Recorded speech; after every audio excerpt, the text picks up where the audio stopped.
नमस्कार, न्यूज 24 पर आप देख रहे हैं सबसे बड़ा सवाल। आपके साथ मैं हूं अखिलेश आनंद। तो दिल्ली में चुनाव की तारीखों का ऐलान बहुत जल्द मुमकिन है। ऐसे में चुनावी सरगर्मी तेज है। बीजेपी, कांग्रेस और आम आदमी पार्टी तीनों सियासी बिसात पर शाह और मात के खेल में जुटे हैं और इन सब के बीच आज बीजेपी ने चल दिया है मास्टर स्ट्रोक। वित्त मंत्री अरुण जेटली ने अब से कुछ ही देर पहले एक प्रेस कॉन्फ्रेंस कर यह जानकारी दी कि दिल्ली की 895 कॉलोनियां नियमित की जाएंगी। सरकार यह काम अध्यादेश के जरिए कर रही है। विपक्ष बीजेपी की मंशा पर सवाल खड़े करते हुए यह कह रहा है ये वोट बैंक की राजनीति है, जनता का इससे कोई भला नहीं होने वाला। बीजेपी सिर्फ दिल्ली की जनता को चुनावी झुनझुना थमा रही है ताकि इसका फायदा वो आने वाले चुनाव में उठा सके। ऐसे में आज सबसे बड़ा सवाल यही है कि अवैध कॉलोनियों को पक्का कर बीजेपी दिल्ली जीत लेगी। क्या कॉलोनी कार्ड से केजरीवाल पर भारी पड़ जाएंगे मोदी? तो सबसे पहले आपको सुनवाते हैं अरुण जेटली ने कॉलोनियों को नियमित करने को लेकर क्या कुछ कहा। उसके बाद इसी मसले पर आज सबसे बड़ा सवाल में मेहमानों के साथ चर्चा भी होगी। The regularization of unauthorized colonies in Delhi, जो पहले कट ऑफ डेट 31 मार्च 2002 तक की थी, उसको 1 जून 2014 तक एक्सटेंड कर दिया गया है। इस सारे का असर यह है कि 895 कॉलोनीज को इसका लाभ मिलेगा और लगभग 60 लाख पॉपुलेशन को इसका लाभ मिलता है। और रेगुलराइजेशन की वजह से जो बाकी डेवलपमेंट और इंफ्रास्ट्रक्चर फैसिलिटीज हैं इन कॉलोनीज में, उसकी सुविधा भी यहां के रहने वाले लोगों को मिल पाएगी। आपने सुना अरुण जेटली ने क्या बातें कही हैं, लेकिन जिस तरीके से कॉलोनियों को नियमित करने की बात कही गई है, जाहिर तौर पर उस पर अब सियासत भी शुरू हो चुकी है। विपक्ष ने बीजेपी पर हमला किया है। विपक्ष का यह कहना है कि यह चुनावी कार्ड है। बातचीत करने के लिए मेरे साथ भारतीय जनता पार्टी के राष्ट्रीय प्रवक्ता डॉक्टर समित पात्रा जुड़ रहे हैं।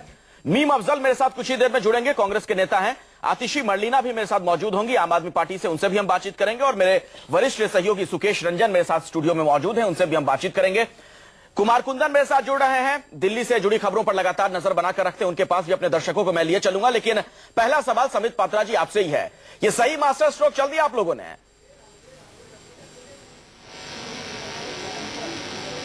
नहीं, मैं इसे मास्टर स्ट्रोक या चुनाव से जुड़ा हुआ कोई गतिविधि नहीं कहूंगा, मैं कहूंगा इंसानियत। ये एक ह्यूमन कदम है। आप देखिए दिल्ली की जनता 40% जनता जो है वो इस प्रकार की अनऑथराइज्ड कॉलोनीज में रहती है।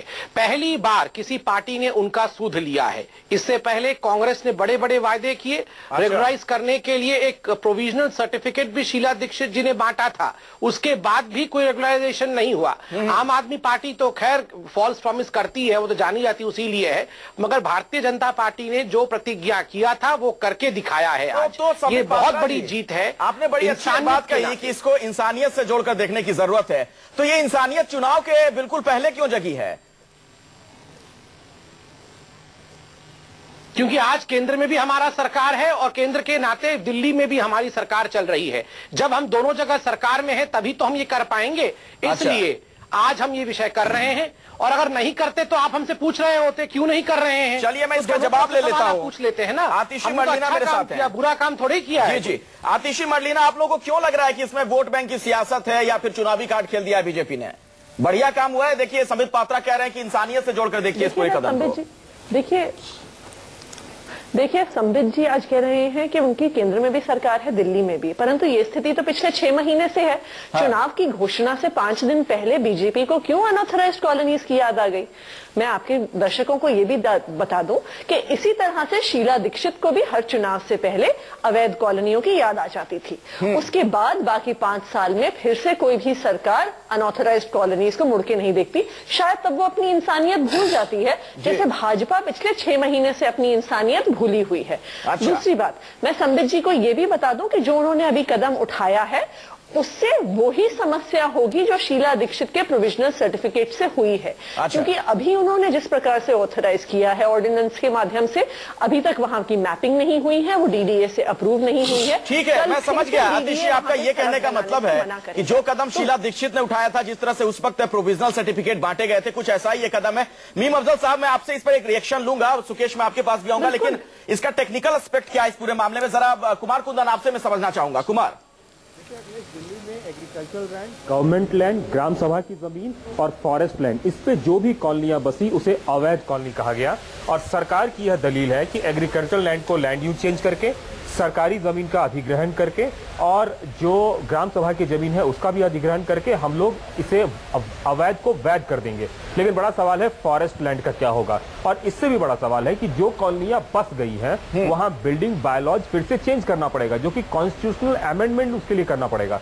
तो ये कई सारी ऐसी चीजें हैं जो तकनीकी बातें हैं जिसको लेकर अवैध कॉलोनियों को नियमित करने में परेशानी आ रही है। अच्छा, एमसीडी से इसके लिए बकायदा लेआउट प्लान सैंक्शन करवाना पड़ेगा, उसको पास करवाना पड़ेगा। शीला सरकार ने भी वही किया था जो अभी केंद्र सरकार कर रही है। लेकिन जब तक इन तकनीकी खामियों को दूर नहीं किया जाएगा तब तक ये कॉलोनियां नियमित नहीं हो सकती है, सिवाय अलग अलग जो कि राजनीतिक दल करते आए हैं। जी जी, चलिए चर्चा को आगे बढ़ाएं उससे पहले जरा दर्शकों को सुनवाते हैं किस तरह की राजनीतिक प्रतिक्रियाएं मिल रही इस मसले पर। सुनिए जरा। The cut-off date for the regularization, which was earlier 31st March 2002, has been extended to 1st June 2014. तो जो पहले कट ऑफ डेट 31 मार्च 2002 तक की थी, उसको 1 जून 2014 तक एक्सटेंड कर दिया गया है। निश्चित रूप से दिल्ली के लिए बहुत ही ये राहत की बात है कि 31 दिसंबर को जो उनकी मियाद खत्म हो रही थी अनऑथराइज कॉलोनी की, और उसको हमारी कैबिनेट ने 4 महीने के लिए और बढ़ाया, तो इस बात को दर्शाता है कि भारतीय जनता पार्टी दिल्ली में अनऑथराइज कॉलोनी को रेगुलराइज करने के लिए बहुत ही गंभीर है और उसको वो करना चाहते हैं टाइम बाउंड मैनर में। इसलिए 4 महीने का जो समय है, निश्चित रूप से तब तक नई सरकार भी आएगी और सरकार आकर के जिन जिन विषयों पर उसको जो कॉग्निजेंस लेना है और कॉलोनियों को रेगुलाइज करना है, वो काम भी लगातार चल रहेगा। तो दिल्ली वासियों के लिए बहुत बड़ी राहत की बात है। मुझे लगता है कि ये सरकार भी शीला दीक्षित जी की तरह ही अवैध कॉलोनियां जो रेगुलर कॉलोनीज हैं उनमें रहने वाले लोगों की भावनाओं से खेल रही है और उनके सेंटिमेंट्स का फायदा उठाना चाहती है। इरेगुलर कॉलोनी में रहने वाले लोग क्या चाहते हैं? सबसे पहले ये कि उनके मकानों की रजिस्ट्री होनी शुरू हो, दूसरा ये कि उनके मकानों का नक्शा पास होना शुरू हो, तीसरा ये कि अगर जरूरत पड़े तो उनके मकानों पे सेल परचेज के लिए लोन लिए जा सके, और चौथा ये कि उनकी कॉलोनी में बेसिक फैसिलिटीज, बिजली की, पानी की, सीवर की, फायर सिस्टम की, पाइपलाइन, गैस पाइपलाइन, ये सारी चीजें टाइम बाउंड तरीके से बिछाई जा सकें। अब इनमें से कुछ भी ना तो शीला दीक्षित जी के समय में हुआ था और ना सरकार के इस प्रोविजन में होगा। इसका मतलब है कैबिनेट में कबूल हो गया ना कि अनऑथराइज कॉलोनीज को ऑथराइज करने का फैसला पहले ही हो चुका था, ये तो एक्सटेंड क्यों करते, नया कुछ करते। और सारे दिल्ली भर में ये भ्रम फैलाया जा रहा था कि हम करेंगे, तो ये सब काम हो चुके हैं। अब उनको वो नई शक्ल देना चाहते हैं और मैंने इसलिए बात रीसेटलमेंट कॉलोनीज की करी कि वो भी हो चुकी हैं, अब प्रोसेस चलता है। और प्रोसेस ये नहीं कि आज हमने फैसला लिया और कल प्रोसेस खत्म हो गया।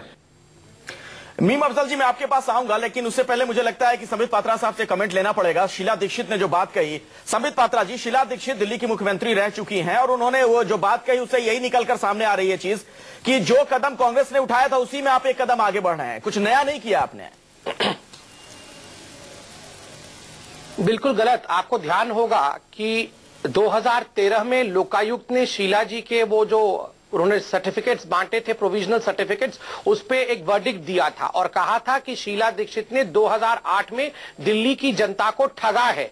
इस पे प्रेसिडेंट तक मैसेज गया था कि शीला दीक्षित के ऊपर एक्शन लिया जाए। तो इसलिए मेरे से पूछा जाए और मैं जवाब दूं, उससे अच्छा मैंने आपको जुडिशियल जवाब दिया है कि जुडिशियरी ने जो शीला दीक्षित के लिए कहा था। जी मीम अफजल साहब, आपने तो सिर्फ प्रोविजनल सर्टिफिकेट बांटे थे, बीजेपी एक कदम आगे निकल चुकी है और संबित पात्रा जो बोल रहे हैं उनके शब्दों में इंसानियत जग गई है भारतीय जनता पार्टी की और उसी का तकाजा दे रहे हैं कि ये कदम उठा लिया बीजेपी ने। नहीं, मुझे खुशी है कि 7 महीने बाद इनकी इंसानियत जागी है और वैसे तो भारत में इनकी इंसानियत आजकल काफी जाग रही है। उसका मुजाहरा ये बार बार करते रहते हैं, वरना इनसे जुड़े हुए लोग करते रहते हैं। अब मैं आपको कुछ फैक्ट्स बता रहा हूं जो शीला जी ने भी नहीं बताया। पहला फैक्ट तो यह है कि 1685 कॉलोनीज हैं जी, जिनमें से 895 2012 में कांग्रेस सरकार ने, शीला जी की सरकार ने उनको अप्रूव भी कर दिया था और वो नोटिफाइड हो गई थी 2012 के अंदर। और नोटिफाइड करने वाला कौन था? Urban development ministry. ठीक है। उसका लेआउट प्लान बना करके एमसीडी को दे दिया। सुन लीजिए पूरी बात जी। उसका लेआउट प्लान बना करके एमसीडी को दे दिया गया। एमसीडी के अंदर इनकी सरकार है, भारतीय जनता पार्टी की 8 साल से। इन्होंने उसको जानबूझ करके डिले किया। देखिए, ये बहुत ही गंभीर आरोप आप लगा रहे हैं मीम अफजल साहब। 26,000। आप लोगों को क्या इस मौके का इंतजार से भी आगे और सुन लीजिए इसको? अरे सुन तो लीजिए पहले, आप पहले सुन लीजिए जी। मैं इनकी पूरी पोल खोलूंगा, इनकी इनके झूठ की पूरी पोल खोलूंगा। हाँ, नहीं खोलिए पोल, उसके बाद 26,000 करोड़ जिसकी लुटिया डूब गई है वो पोल खोलने लगे हैं। आप बताइए। सुनिए, 26,000 करोड़ रुपया ऑलरेडी पानी, सीवर और सड़क पर खर्च भी किया जा चुका है। अच्छा, लेकिन मजीद काम एमसीडी नहीं कर रही थी। और पिछले 1 साल में नहीं है उससे एक नया पैसा जब से गवर्नर राज लगा है, हाँ। इन कॉलोनियों पर खर्च नहीं हुआ। अच्छा, ये मालूमात मैंने अपने एक मिनिस्टर से लिए हैं जो पिछली सरकार में मिनिस्टर थे। चलिए ठीक है, मैं आता हूँ आप लोगों के पास। अलग अलग दलों के आप नुमाइंदे। पात्रा साहब मुझे सिर्फ इतना बता दें जी जी, कि ये 895 जो कॉलोनीज हैं, मैं उत्तर दे क्या ये वही कॉलोनीज हैं या आपने 895 कॉलोनीज और बना ली है कोई? मैं उसका जवाब लूंगा संबित पात्रा जी से, लेकिन सुकेश रंजन को मैं चर्चा में शामिल करना चाहता हूं। मैं इसका उत्तर दे दूं, ये क्लैरिफिकेशन बहुत एसेंशियल है, मैं इसका उत्तर दे दूं। अच्छा, छोटे में बिल्कुल छोटे जवाब दीजिए। नहीं, समझने का बहुत आराम से समझा जा सकता है। सभी कॉलोनी रेगुलराइज हो रही हैं। हाँ। जो कट ऑफ डेट चेंज हुआ है 2002 से 2014 तक, उसके दरमियान 895 कॉलोनी नहीं आती है। ये समझने का विषय है। अच्छा सुकेश, ये बताएं क्या वाकई कॉलोनी में रहने वाले लोगों का भला हो, ये आपको मंशा नजर आती है राजनीतिक दलों की, या जो वहाँ पर वोट है, जो बहुत बड़ी संख्या में लोग वहाँ पर रहते हैं, लोअर मिडिल क्लास है, उस वोट बैंक पर नजर नहीं राजनीतिक दलों की? कॉपी है, मैं आपको कई बार कह चुका हूं। वोट बैंक पे नजर नहीं होती अखिलेश, अगर वोट बैंक पे नजर नहीं होती तो तीनों जो हमारे गेस्ट हैं वो तीनों एक साथ नहीं बोल रहे हैं। ये वोट बैंक संबित से सुन लीजिए। देखिए, तीनों राजनीतिक दल हैं तो वोट बैंक के लिए तो ये काम करेंगे, लेकिन out and out vote bank के लिए करें, ये ऐसा कई बार लगता है। और ये प्रमाणित होता है। 2008 में चुनाव थे, ठीक है। 2008 में शीला दीक्षित ने वो प्रोविजनल सर्टिफिकेट बांटे जी, और वो बांटा था सोनिया गांधी ने। अब जब चुनाव है तो अब जो केंद्र की सरकार है, चूंकि दिल्ली में अभी केंद्र की सरकार है एक तरीके से, तो वो बीजेपी उसका फायदा लेना चाहती है जी। तो ये एक आइसोलेशन में केस नहीं है। इसके इंसानियत इसी मामले में नहीं जगी है। इंसानियत जो है वो सिखों को जो चेक बांटा जा रहा है 5-5 लाख रुपए का, उसमें भी जगी है। अच्छा, जो कई ऐसे मामले हैं जो सीधा अफेक्ट करते हैं दिल्ली को, जहां से राजनीतिक फायदा हो सकता है, वो भी अभी बीजेपी करना चाहती है। लेकिन वो उनके अधिकार क्षेत्र में आता है, क्योंकि वो पॉलिटिकल पार्टी के तौर पे काम कर रहे हैं, तो वोट के लिए करें। लेकिन जिस तरीके से बिल्कुल एक कंसर्टेड एफर्ट की तरह सब कुछ किया जा रहा है, वो लगता है कि वोट बैंक के लिए है। लेकिन एक जो बड़ा मौजूद सवाल है और एक बड़ा बेसिक सा सवाल है कि क्या इससे हल हो जाएगा समस्या का। एक बड़ा वैलिड सा सवाल उठाया है मनीष सिसोदिया ने, और मैं पूछना चाहता हूं संबित पात्रा से कि जो ये कॉलोनियां रेगुलराइज की गई हैं, क्या उनकी रजिस्ट्री हो जाएगी उनके नाम से? अगर आज वो करना चाहे, कल वो करना चाहे, तो कब तक वो उसकी रजिस्ट्री हो जाएगी? संबित पात्रा जी जवाब दीजिए। देखिए, दोनों विषयों पर जवाब देता हूं। अभी सुकेश जी ने कहा कि सिखों के ऊपर भी हमने एक इमोशनल कार्ड खेला है और वोटों के लिए किया है। तो मैं यहां आपको याद दिला दूं, सिखों को मारने वाले मेरे बगल में ही बैठे हुए हैं। उसके बाद किसी प्रकार की उस डिबेट में न जाइए। और कमीशन हमने तब भी एस्टैब्लिश किया, नानावती कमीशन को लेके, तो हम लोगों ने किया है। और ये वोट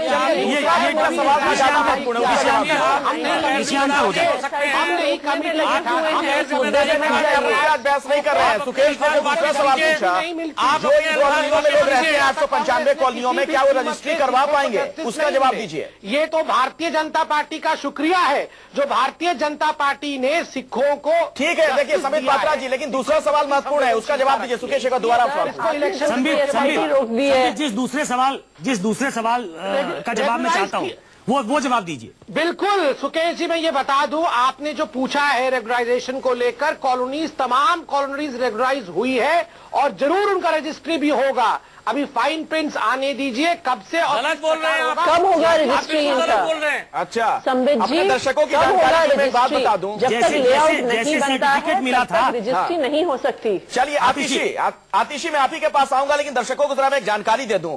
जिन कॉलोनियों की बात की जा रही है, 895 कॉलोनियां जिन्हें नियमित करने का हवाला दिया जा रहा है, जो बात कही जा रही है, करीब वहां पर 60 लाख लोग रहते हैं। इसी में आप अंदाजा लगा सकते हैं कि कितना बड़ा वहां पर वोट बैंक है, और इन इलाकों में ज्यादातर लोअर मिडिल क्लास के लोग रहते हैं और माना जाता है कि आम आदमी पार्टी के वोटर हैं। आतिशी, आप लोगों का जो वोट बैंक है उस पर तो डाका डाल दिया बीजेपी ने।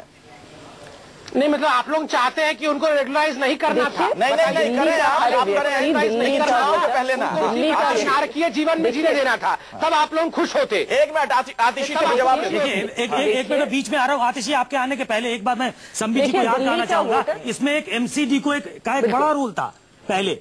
एमसीडी, तीनों एमसीडी में आपकी सरकार थी, जहां तक मैं समझता हूं दिल्ली को, तीनों एमसीडी को अपना रोल प्ले करना था, उन्होंने नहीं किया क्योंकि वो लोग नहीं चाहते थे, शायद आपके दिमाग में ये बात नहीं थी कि कांग्रेस ये करेगी, अगर बीजेपी के लोग अगर कर देंगे तो कांग्रेस क्रेडिट ले जाएगी। ये क्रेडिट का खेल जो है, इसमें आम लोग पीछे छूट जाते हैं, वो इंसानियत भी पीछे छूट जाती है, मुझे ऐसा लगता है। बिल्कुल, मुझे बड़ा आश्चर्य लग रहा है कि आपके पास कांग्रेस की और भी मेहमान हैं हमारे साथ पैनल में, जबकि बड़े स्पष्ट रूप से दिल्ली का वोटर बहुत समझदार है। सर आपकी बारी आई, अपनी बात रखिएगा।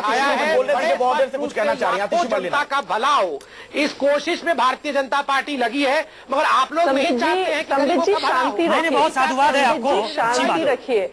संबित जी देखिए, संबित जी को गरीबों के बारे में 7 महीने बाद ख्याल आया है। 7 महीने से इनकी सरकार केंद्र में भी थी, दिल्ली में भी थी और एमसीडी में भी थी।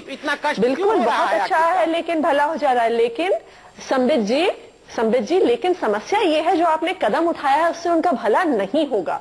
इसलिए भला नहीं होगा क्योंकि आज भी वो रजिस्ट्री नहीं करा सकते हैं।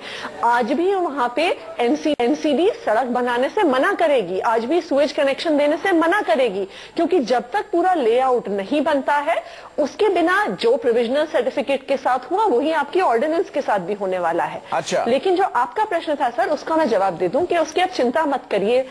दिल्ली के लोग बहुत समझदार हैं, उन्हें पता है कि जो चुनाव से 5 दिन पहले वादे किए जाते हैं वो वादे सरकार में आने के बाद में भूल जाए जाते हैं। जैसे कांग्रेस ने पहले ये राजनीति करी अनऑथराइज कॉलोनीज में लोगों के सरकार में भी आ गई थी, वो ही भाजपा आज कर बताइए। तो इसलिए अच्छा, इसका जवाब दीजिए आतिशी।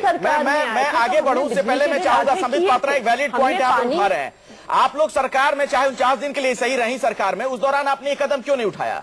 कॉलोनियों को नियमित करने की दिशा में कुछ किया आप लोगों ने? कोई पहल की गई थी? बिल्कुल, हमने तो क्योंकि हम लोग कोई गैर जिम्मेदार कदम नहीं उठाना चाहते थे, इसलिए हमने लेआउट बनवाना शुरू किया।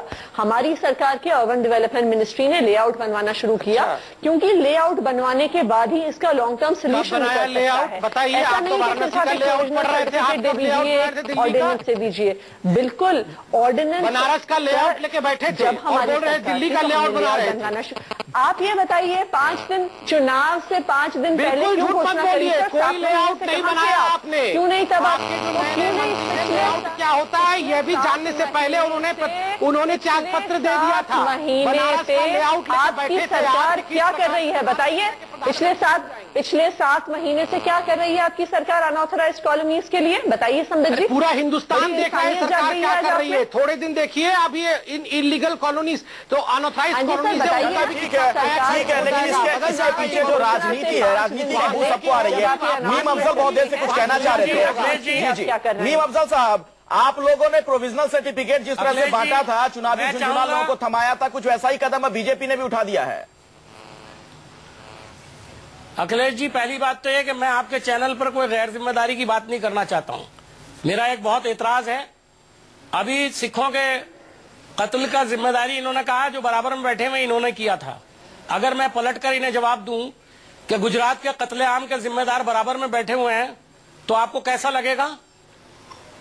ये सब बातें आप टेलीविजन पर करने से पहले सोच लिया करें। आप जिम्मेदार आदमी हैं। चलिए हम आज इस विषय पर बात नहीं कर रहे हैं। मीम अफजल साहब प्रवक्ता हैं जो कॉलोनियों को नियमित करने को लेकर राजनीति हो रही है, उस पर हम चर्चा कर रहे हैं। इस मसले में कभी और इस पर बहुत बात हो चुकी है। मीम अफजल जी, जब आप इस तरह की हरकतें करेंगे, झूठ नहीं बोल रहा हूँ, मैं तो जिम्मेदारी के साथ कह रहा हूँ। मैं ऐसा जवाब दूंगा और मैं झूठ बोल रहा हूँ, अत्याचार, मैं झूठ बोल रहा हूँ। आप लोग कहीं और जा रहे हैं सर, भटक रहे हैं। हम इस विषय पर चर्चा कर ही नहीं रहे हैं। पार्टी ने की है, हम विषयांतर हो रहे हैं। दंगों को लेकर भी राजनीति होती है, जाहिर तौर पर हम उस पर नहीं बात कर रहे हैं। अखिलेश जी, आपको उसी वक्त रोकना चाहिए था। नहीं, मैंने रोका था। मैं फिर मैंने उनको कहा कि आप रोकना चाहिए था। इस तरह के कमेंट सुनने के लिए मैं आपके चैनल पर नहीं आया। मैंने जो सवाल पूछा उसका जवाब दीजिए। दूसरी बात सुन लीजिए जी। हाँ, आप मेरी जवाब सुन लीजिए। ये अभी इन्होंने कहा कि 1685 कॉलोनीज। मुझको ये बताएं, अगर समीत जी कुछ पढ़ के आए हैं, मालूमात करके आए हैं, या अरुण जेटली जी ने इनको कुछ मालूमात फराहम की है, ये उन 895 से अलग कॉलोनीज हैं या उन कॉलोनीज को इसमें शामिल किया है या वही कॉलोनीज हैं? नंबर 1 जी। दूसरा मेरा सवाल ये है, इन्होंने कहा हमने सबको कर दिया। सबको आप कर नहीं सकते, इसलिए कि जो बाकी 890 कॉलोनीज हैं, 790, उनको जो रिकॉग्निशन या उसको कहना चाहिए उसको नहीं किया गया था, वो या तो गवर्नमेंट फॉरेस्ट लैंड था या रिच एरिया था या गवर्नमेंट का वैसा लैंड था, इसलिए उन पर रोक लगी हुई थी। तो मुझे बताएं कि गवर्नमेंट लैंड पे, फॉरेस्ट लैंड पर और रिच एरिया पर अगर इन्होंने कोई फैसला किया है, पूरी मालूमात के साथ आए, बताइए। और न्यूज 24 के माध्यम से लोगों को बताएं, गुमराह ना करें। जी जी बताएं। कोई इन्होंने काम नहीं किया है। मैं पहले भी कहता रहा हूं, मैं बता देता हूं, मैं राहुल गांधी नहीं हूं जो बिना मालूमात के आ जाऊं। कांग्रेस की, सुनिए, मैं राहुल गांधी नहीं हूं जो बिना पढ़ा के आ जाऊं। मैं पढ़ा के आता हूं और सुन लीजिए। और अभी मैं आपको बता दूं कि जब ये डिफेंसिव पर आते हैं समित जी, तो कार्बन कॉपी है, तो आपको चिंता किस बात का है? अगर हमको ये राहुल गांधी का नाम लेकर बड़े खुश होते हैं। देखिए सर, इसमें इनका काम ही नहीं चलता, राहुल गांधी होने वाला है। वो राहुल गांधी वापस लेते हो। समित पात्रा जी, जो सवाल पूछे आप सवालों का जवाब छोड़ दीजिए, अब मुद्दे पे आइए। हाँ, मुद्दे पे आते हैं। हाँ, आप देखिए, महत्वपूर्ण विषय है। मेरे पास लोकायुक्त का रिपोर्ट है। अभी जो मीम अफजल साहब ने पूछा कि वो जमीन फॉरेस्ट की थी और सरकार के अन्य उपयोग के लिए थी, इसलिए उनको रेगुलराइज नहीं किया जा सकता था। उन तमाम कॉलोनियों का, जिन 700 कॉलोनी से अधिक कॉलोनी का ये जिक्र कर रहे हैं, उन कॉलोनियों को भी शीला दीक्षित जी ने प्रोविजनल सर्टिफिकेट दे दिए थे, जबकि उनका जो फॉर्म था वो कंप्लीट तक नहीं था। उसके बावजूद इन्होंने बिना होमवर्क किए सबको प्रोविजनल सर्टिफिकेट दिए। हमने तो होमवर्क करके ही रेगुलराइज किया है। और अच्छा। ये जो 895 कॉलोनीज है, कौन सी कॉलोनीज, डेट के चेंज होने के कारण वो कॉलोनीज है जो हम जो डेट अगर चेंज नहीं होता तो ये रेगुलराइज नहीं हो पाती। 2012 में नोटिफाइड हो चुकी है। चेंज करके बड़ा दिलचस्प है। कांग्रेस में और बीजेपी में जिस तरह से तू देखने को मिल रही है कि वो तो हमने किया था, ये तो हमने किया था। सीधा सा मामला है क्रेडिट लेने का। क्यों सुकेश, आप मानते हैं? मैंने ये बेसिक प्रिमाइसी मेरा यही था। कांग्रेस का बस चले तो ये सब कुछ कहेंगे नेहरू जी ने किया था। इनका बस चलेगा तो ये कहेंगे सब कुछ नेहरू जी ने किया था। चलिए ठीक है, और आपका बस चले, नामों को भी बता दें कि मोदी जी ने किया था, नहीं है, लूटा है। आपका बस चले तो आप सब कुछ ये बता दें कि वही कर रहे हैं। तभी तो आप लोग परेशान हैं। जो डेवलपमेंट हुआ है, चिंता न करें, मोदी जी ही करेंगे। आप लोग शांति से बैठिए। देखिए, मोदी जी करेंगे और पहले शीला दीक्षित करेंगे और बगल में आतिशी बैठी हैं, वो कहेंगी कि हमने बहुत कोशिश किया था। ये दरअसल आखिर में इसको अरविंद केजरीवाल को करना है। तो ये पूरी लड़ाई, चूंकि फरवरी किसी वक्त जो है वो चुनाव होंगे, जनवरी किसी वक्त अनाउंस होंगे, तो ये आप मान के चले कि आज की जो ये पूरी कवायद है उसमें 100% राजनीतिक है। इसके पहले भी जो कुछ किया गया, और मैं इसके साथ ये बात कहता हूं कि हर राजनीतिक दल का अपना एक एजेंडा होता है, लेकिन वो एजेंडा पूरा करने के लिए आप उसके साथ अपना एक निहित स्वार्थ लेकर चलें, और वही आपके दिमाग में हो, वो कई बार सवाल खड़े करता है दिमाग में, वो कई बार खटकती है चीजें कि क्या इसलिए नहीं किया गया है। तो जाहिर तौर पे बड़े ही इसके साथ कहा जा सकता है आराम से कि ये जो कदम है ये राजनीतिक कदम है और राजनीति को 100% ध्यान में रखते हुए किया गया। ऐसे में आतिशी, आप लोगों को कहीं कोई नुकसान तो नहीं हो रहा है बीजेपी के इस कदम से? देखिए, जैसा मैंने कहा था, दिल्ली की जनता बहुत समझदार है। उनके साथ इस तरह के खेल पहले भी खेले जा चुके हैं। पहले शीला दीक्षित की सरकार ने खेले प्रोविजनल सर्टिफिकेट के माध्यम से। अब बीजेपी 7 महीने बाद जग गई है कि दिल्ली में भी अवैध कॉलोनियां हैं। दिल्ली की जनता को साफ दिखता है कि उनके साथ ऐसे चुनावी वादे होते हैं परंतु पूरे नहीं होते। आम आदमी पार्टी एक ऐसी पार्टी है जिसने चुनाव से पहले जो वादे किए सरकार में आके वो पूरे किए। आज तक आम आदमी पार्टी इकलौती पार्टी है जो अनऑथराइज्ड कॉलोनी के सारे मुद्दे हैं, चाहे वो बिजली हो, पानी हो, सुअर हो, उनके लिए लड़ाई आम लोगों के साथ लड़ती आई है और लड़ती रहेगी। इसलिए हमें इसकी कोई भी चिंता नहीं है। दुख बस इस बात का है कि इतनी मुश्किल परिस्थिति में रहने वाले लोगों के साथ बार बार चुनाव से पहले ऐसे खेला जाता है। बिल्कुल, इस तरह के चुनावी झुनझुने क्यों थमाए जाते हैं जनता को, वो भी चुनाव से पहले। वादों और दावों की क्या है हकीकत, इस पर भी हम बात करेंगे एक छोटे से ब्रेक के बाद। देखते रहिए सबसे बड़ा सवाल। दिल्ली की 895 कॉलोनियों को नियमित करने का फैसला क्या राजनीति से प्रेरित है? क्या इस सबके पीछे वोट बैंक की राजनीति है? दिल्ली में चुनाव की तारीखों का ऐलान कभी भी हो सकता है। ऐसे में जिस तरह के बयानात दिए जा रहे हैं और जो कदम उठाए जा रहे हैं तमाम पार्टियों की तरफ से, उसे लेकर सवाल भी खड़े हो रहे हैं। अब आपको इस सेगमेंट में सबसे पहले जरा हम सुनवाते हैं अरविंद केजरीवाल साहब का एक बयान, जिससे लेकर एक सवाल खड़ा हुआ कि क्या केजरीवाल भी वोट बैंक की राजनीति करने लगे हैं? क्यों आखिर उन्हें चुनाव से ऐन पहले याद आ रहा है कि वो बनिया है? सुनिए जरा। और ये जब मीडिया वाले कहते हैं ना 250 करोड़ की सब्सिडी क्यों दी, 250 करोड़ की भाई साहब बनिया हूं मैं, धंधा अच्छी तरह समझता हूं।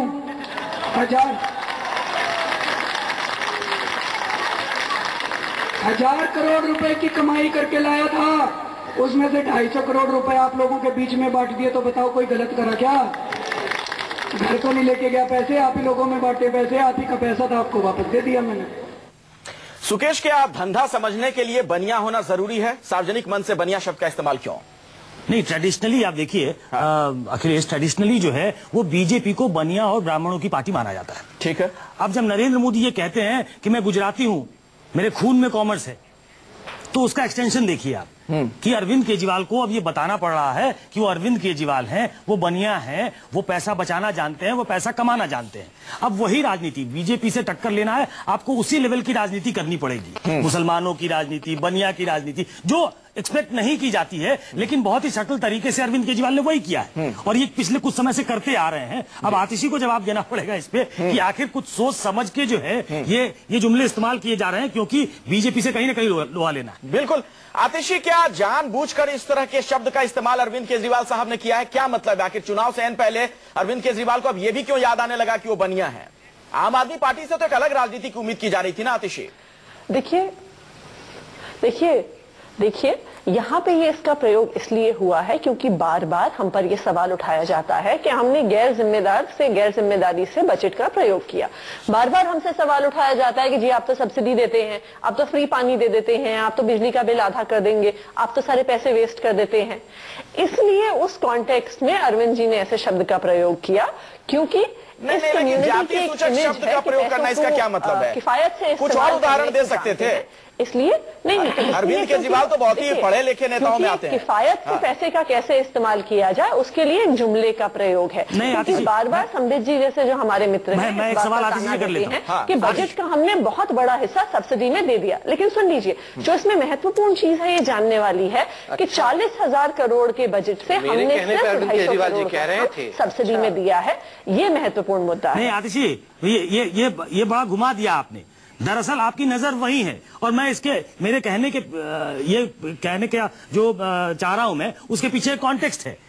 आशुतोष हमारे साथ काम करते थे पहले, वो जब चुनाव लड़े तो उनके नाम के आगे गुप्ता लग गया, जबकि उन्होंने बहुत पहले उसको हटा दिया था।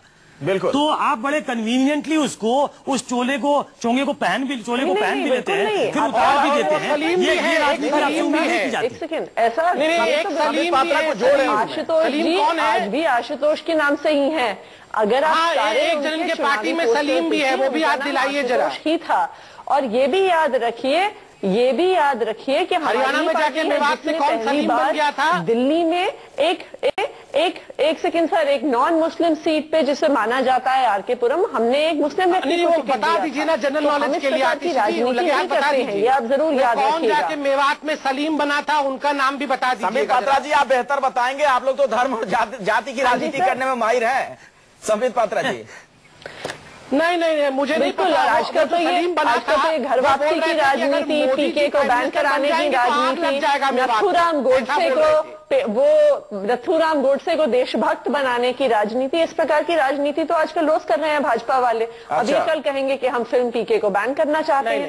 इस प्रकार की ही राजनीति भाजपा जानती है। आम आदमी पार्टी की राजनीति जो सलीम है वो कह रहे थे कि मोदी जी अगर प्रधानमंत्री बन जाएंगे तो आग लग जाएगा, ऐसा आपका सलीम कह रहे थे। संबित जी, ये आपको पता होना चाहिए। आप बार बार झूठ बोलते हैं टीवी पे आकर। चलिए ठीक है, मीम अफजल जी आप बहुत देर से खामोश हैं। आपको पिछली बार कांग्रेस के नेता भी हमारे साथ बने हुए हैं। मीम अफजल जी, क्यों ना माना जाए कि इस तरह के शब्दों का इस्तेमाल चाहे कोई करे सार्वजनिक मंच से, उसके पीछे उसकी मंशा होती है। वैसे तो नहीं बोला जाता है ये। संबित जी, नहीं, इसमें देखिए आता हूँ आतिशी आपके पास। मीम अफजल साहब से रिएक्शन लेना चाह रहा हूँ। पेपर में रिपोर्ट हुआ था, आप दोनों ही यहाँ दिल्ली में नहीं है, हम भी हैं। ऑफिशियली इसको डिनाई किया था। सुन लीजिए आतिशी, आप दोनों ही सिर्फ दिल्ली में नहीं है, बीजेपी और आम आदमी पार्टी, कांग्रेस भी है। मीम अफजल कुछ कहना चाह रहे हैं? रिपोर्ट आते हैं नहीं, वैसे कांग्रेस है नहीं है दिल्ली में सर, आपको भी पता है। अरे आतिशी जी सुन तो लीजिए, नहीं है बात तो सुन लें। आप यहाँ चैनल पर सरकार बना रहे थे, आप बोल रहे नहीं है सर। चुनावी मैदान में तो आप बोल लीजिए, नहीं तो यूं ही चूक जाएंगे आप बीजेपी और आम आदमी पार्टी के बीच में। देखिए आपको अपनी जगह बनानी पड़ेगी। नहीं ऐसा है, नहीं जगह हमारी काफी बनी हुई है, आप फिक्र ना करें, जब रिजल्ट आएगा पता लगेगा। मैं आपको सिर्फ इतना कह देता हूं कि अरविंद केजरीवाल ने काफी बोल रहे हैं, मतलब कम हो जाएगा।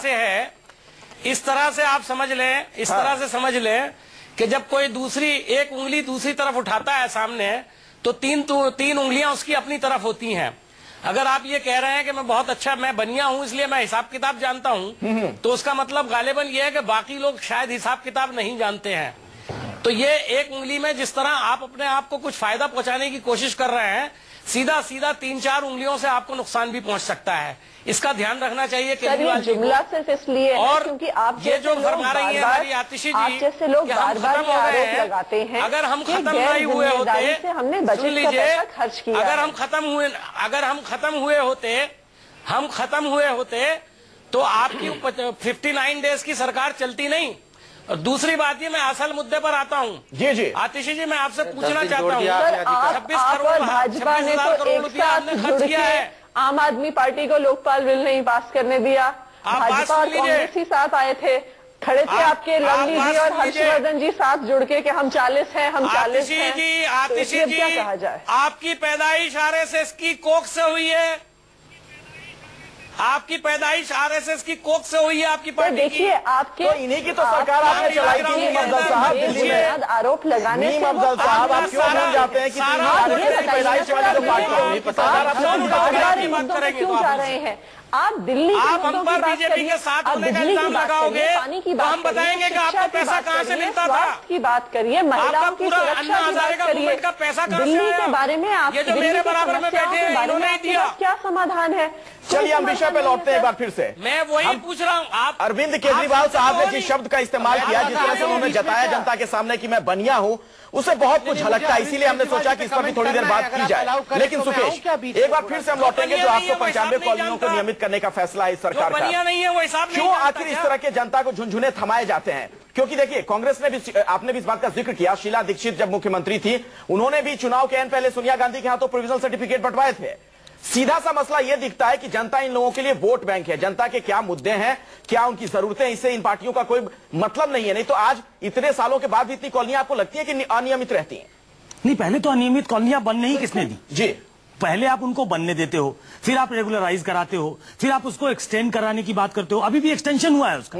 मैं ये कहना चाहता हूं, और ये कुछ जो मौजूद सवाल हैं और जो आम आदमी पार्टी ने सही सवाल उठाए हैं कि आखिर उनको रजिस्ट्री मिले, उनके नाम पे वो रजिस्टर्ड घर हो, उनको जो बाकी सुविधाएं, बाकी जैसे हमारे आपके रजिस्टर्ड घर हैं वैसे उनका भी रजिस्टर्ड घर हो, इसका इंतजाम होना चाहिए। लेकिन ये इंतजाम बाद में होगा, पहले एक झुंझुना होगा, पहले एक वादा होगा कि हम ये काम करने जा रहे हैं, और वो इसलिए होगा क्योंकि आने वाले दिनों में चुनाव होने हैं। आपत्ति इस बात को लेकर है, आपत्ति इस बात को लेकर नहीं होनी चाहिए कि आखिर ये क्यों कर रहे हैं, क्यों कर रहे हैं। बहुत अच्छा कर रहे हैं अगर कर रहे हैं। शीला दीक्षित की भी मंशा अगर साफ होती तो वो ठीक कर रही थी, लेकिन मंशा शायद बहुत क्लीन नहीं थी। 2008 में चुनाव थे, उसके पहले बहुत जल्दी थी, सोनिया गांधी के माध्यम से वो बंटवाना था, जिसपे ठीक कह रहे हैं संबित पात्रा साहब, उस पे लोकायुक्त ने सवाल उठाए थे।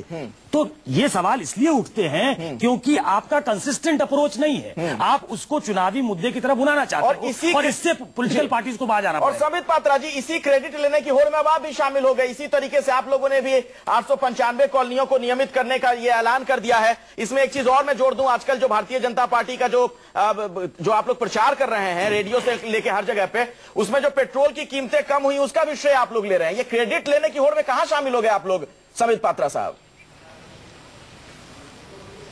अच्छा, हमें शामिल नहीं होना था क्रेडिट लेने के होड़ में, वो सब हम लोग को आम आदमी पार्टी नहीं, आप तो विकास कर रहे हैं, जनता को सुशासन दे रहे हैं, जनता को तय करने दीजिए ना, काम करना चाहिए। जनता अगर आपसे खुश है तो आपको दिल्ली में भी ले आएगी। तो हम मैं सबको सुन रहा था, सुनिए तो सही। बोलिए। सारा क्रेडिट आम आदमी पार्टी ले। आम आदमी पार्टी का आविर्भाव 2 वर्ष से भी नहीं हुआ है और वो बोले कि स्वतंत्रता संग्राम भी हमने किया, भारत को आजाद भी हमने किया, दिल्ली को बसाया भी। ऐसा तो नहीं बोला आम आदमी पार्टी ने। ऐसा कब बोला आम आदमी पार्टी? जैसे कांग्रेस सब कुछ उन्होंने किया है। नहीं, लेकिन पेट्रोल की कीमतें कम हुई, इसका क्रेडिट आप लोग जो प्रचार में ले रहे हैं। नहीं, आपने किया है। आजादी के बाद से सारा काम आप ही का किया हुआ है। क्यों नहीं लेंगे? मोदी जी बल्कि जिस वक्त पैदा हुए थे तभी से शुरू कर दिया था काम करना। नहीं लेंगे तो क्या हमारे मित्र अंतर्राष्ट्रीय बाजार में कच्चे तेल की कीमतें कम हुई हैं, इस वजह से तेल की कीमत भारत में भी कम हुई है। काम क्या हम ही क्रेडिट लेंगे? सर, जनता को ये भी तो समझाइए, आपने बाजार के हवाले कर दिए तेल की कीमतें। IIT से पढ़े हुए हैं, इंडियन इंस्टीट्यूट ऑफ थिएट्रिक्स से। देखिए, IIT से अरविंद केजरीवाल जी पढ़े हैं, इंडियन इंस्टीट्यूट ऑफ थिएट्रिक्स से पढ़े हुए हैं। ये मफलर शाम को भाषण देते हैं। आप असली सवाल का जवाब दीजिए। देखिए, असली सवाल का जवाब दीजिए संबित जी, इधर उधर की बातों में लोगों को फुसलाइए मत। जनता ने देखा है, असली सवाल का जवाब दे नहीं रहे हैं आप, सवाल का जवाब दीजिए। भारतीय जनता पार्टी ने अगर 60 लाख जनता के लिए अच्छा करने की कोशिश की है तो क्या पाप कर दिया है? 60 लाख जनता के लिए अच्छा होना चाहिए आम आदमी पार्टी की बातें करते हैं। चाहे आम आदमी पार्टी कितना भी ड्रामा करते रहे, हम अच्छा करके रहेंगे। अखिलेश जी, इनके जीवन को बदलेंगे हम। अखिलेश जी, जी मीम अफजल जी, अखिलेश जी, आपने बड़ी दुखती रग पर हाथ रख दिया। मैं उसके बारे में जरा सा एक्सप्लेन कर दूं। थोड़ा बहुत काम मैंने विदेश में किया है और तेल के सेक्टर में काफी काम किया है जी। तकरीबन आधा रेट हो गया है इंटरनेशनल मार्केट में क्रूड ऑयल का। उसके बाद मैं भी आपकी दुखती रग राहुल गांधी के हाथ रखूंगा, तब मत बोलिएगा। सुन लीजिए, आपकी दुखती रग पर हाथ रख रहा हूं मैं। आप बोलते हो ना महंगाई कम हो गई क्या? वाला हूं मैं। अगर तेल सस्ता महंगा होने से महंगाई बढ़ती है तो तेल सस्ता होने से, आज डीजल के सस्ता होने से क्या किसी वस्तु पे 1 रुपया 2 रुपया कम हुआ है? तो बता दें। मैं बार बार ये सवाल पूछता हूँ, आप सारे लोग भाग जाते हो। एक नया पैसा आपने किसी महंगाई पर काबू नहीं पाया। तेल का रेट कम हो गया। अगर तेल का रेट अभी 4 रुपए बढ़ जाएगा तो मार्केट में सब्जी बढ़ जाएगी। पता नहीं चल रहा है। चलिए लीजिए बाजार में, मैं आपको खरीद के देता हूं। आप जो है तब आप देखिए बीच में टोकते हैं आप, फिर मैं आपको बोलने नहीं दूंगा। अब आप पूछ रहे हैं, मैं आपको बोलने नहीं दूंगा, मैं आपको बोलने नहीं दूंगा। अगर आप ये हरकत करेंगे तो आपसे ज्यादा मैं बोलना जानता हूं। आपको एक जुमला मुकम्मल नहीं करने दूंगा मैं। नहीं, वो तो आप बड़े हैं, आप सब कुछ ज्यादा जानते हैं। आप मुझे जवाब दीजिए, तेल का दाम, जब तेल का दाम बढ़ता है तो महंगाई बढ़ जाती है। हमारे दौर में भी बढ़ती थी। अब तेल का दाम कम हुआ, आपने लोगों को कम कर दिया, डीजल का काम कम कर, महंगाई क्यों नहीं कम हो रही ये बता दें। आप इसका जवाब दे दें अब तक मुझे। आप तो बोल सकते हैं संबित पात्रा जी। कौन सा क्रेडिट आपको मिलने वाला है? आप खोल के भी देख नहीं रहा है, उसको मैं क्या जवाब दूं? नहीं, अरे लोगों को बेवकूफ बना रहे हैं तो झारखंड में खुली हुई है, आप अपनी आंखें खोल लीजिए। किसको निकाल के फेंक दिया बाहर? कौन सी पार्टी को बाहर फेंक दिया गया? अगर अरे हमारी हनीमून की चिंता आप मत करिए, राहुल गांधी की चिंता करिए कि क्या करिएगा उनके साथ। हम अपनी हनीमून को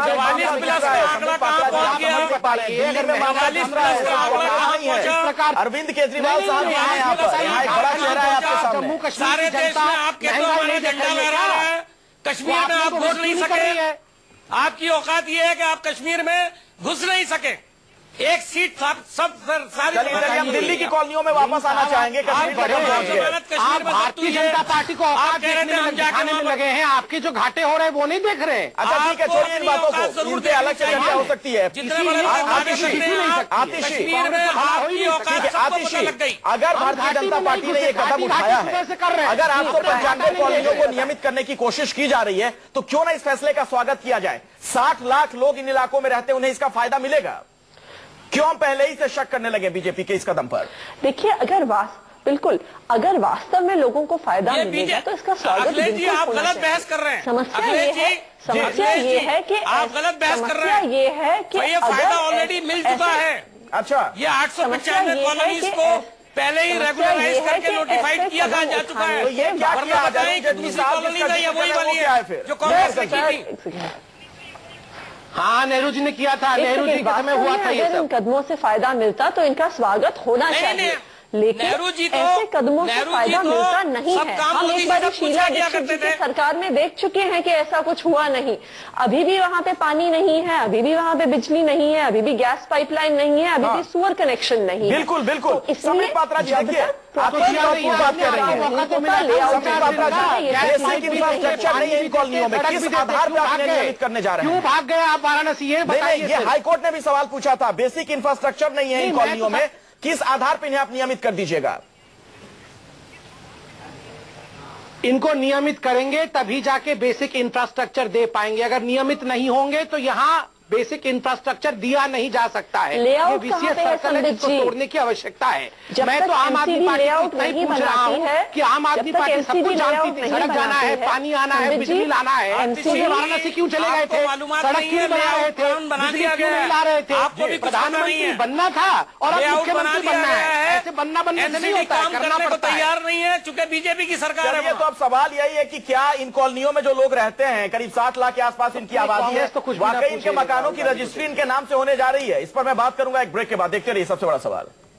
केंद्र सरकार ने दिल्ली की 895 अनियमित कॉलोनियों को नियमित करने का फैसला लिया है। ऐसे में सुकेश, सबसे पहला सवाल आपसे ही है, क्या माना जाए कि जो लोअर मिडिल क्लास इन कॉलोनियों में रहता है उस पर टारगेट कर रही है बीजेपी, क्योंकि ट्रेडिशनली वो वोट बैंक कहीं ना कहीं आम आदमी पार्टी का है? देखिए, 2 घटनाएं आज हुई हैं, महत्वपूर्ण घटनाएं। पहला, ये एक फैसला हुआ, कैबिनेट का फैसला, और दूसरा, अरविंद केजरीवाल ने अपने आप को पोर्ट्रे किया कि मैं बढ़िया हूं, मैं जानता हूं। ठीक है। अब एक जो है वो ट्रेडिशनली, आपने ठीक कहा, ट्रेडिशनली जो है एक बीजेपी का वोटर है जो बढ़िया वोटर है, तो कहीं ना कहीं उसमें सेंधमारी की कोशिश है। और लोअर मिडिल क्लास जो ट्रेडिशनली तो कांग्रेस का वोटर था, मैं कटु साउंड कर सकता हूं, मीम अफजल साहब मुझे माफ करेंगे, जो ट्रेडिशनली उनका वोटर था लेकिन जो शिफ्ट कर गया आम आदमी पार्टी की तरफ, तो ये बताता है, ये पूरी श्रृंखला बताती है आज की कि चुनाव नजदीक हैं और हम उस पर वेंचर करने जा रहे हैं, सारी पॉलिटिकल पार्टी वेंचर करने जा रहे हैं। ठीक है। संबित पात्रा जी, अगर आप एक टाइम फ्रेम दे दें कि कब तक इन कॉलोनियों में रहने वाले लोग अपने मकानों की रजिस्ट्री अपने नाम करवा लेंगे, तो दर्शक हमारे समझ जाएंगे कि नहीं आप वोट बैंक की राजनीति नहीं कर रहे हैं। देखिए, जल्द से जल्द होगा। अभी फाइन प्रिंट्स जो ऑर्डिनेंस के हैं वो सब पढ़ने के पश्चात डेट बताया जा सकेगा। मगर महत्वपूर्ण विषय जो यहाँ समय बताइए संबित जी, एक महीने में होगा, 2 महीने में होगा, 3 महीने में होगा, परेशान मत होइए। मगर दुखद विषय है कि आम आदमी पार्टी में तिलमिलाहट आज देखने को मिल रहा है। क्योंकि ये महत्वपूर्ण सवाल है, हो सकता है 49 डेज में हो जाए, झुंझुना दे रहे हैं लोगों को। और अतिशी जी, आप बीच में समय बताइए कि कब तक इन मकानों की रजिस्ट्री होगी, हाँ, तिलमिलाहट हो सकती है, मगर तिलमिलाहट इस लेवल तक चली जाए जहाँ आप में धीरज ना रहे तो ये अच्छी बात नहीं है। लेकिन लोग मकानों की रजिस्ट्री नहीं करवा पाए। पार्टी ये कोशिश करती है कि गवर्नेंस ना हो सके, प्रयास करती है कि लोग परेशानी में ही रहे। पात्रा जी, वक्त नहीं मेरे पास, अब समय नहीं है, मैं मीम अफजल साहब से आखिरी कमेंट लेना चाहूंगा। अच्छा हो रहा हो, किसी का कॉलोनी रेगुलराइज किया जाए तो ये आम साहब को सुन लीजिए, आखिरी कमेंट सकती है, क्योंकि आखिर वो